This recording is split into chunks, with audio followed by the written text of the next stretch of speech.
In this video, I will show you how to comment a picture or pin on Pinterest mobile app. So let's start. It's really easy, so I'm gonna be short. Go here, click on this home page, right? And you would like to comment this picture, just click on it.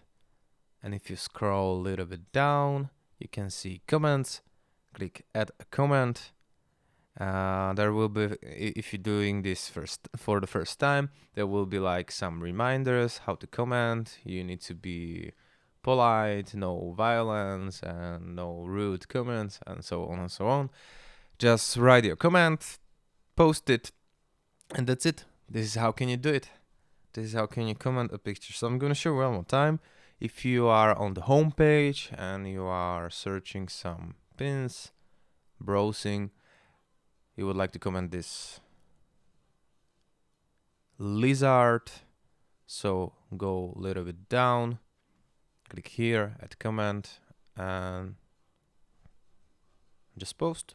And that's it. Thank you for watching. If this video was helpful, please hit the like button. If you want to support this channel, please subscribe, and see you later. Goodbye.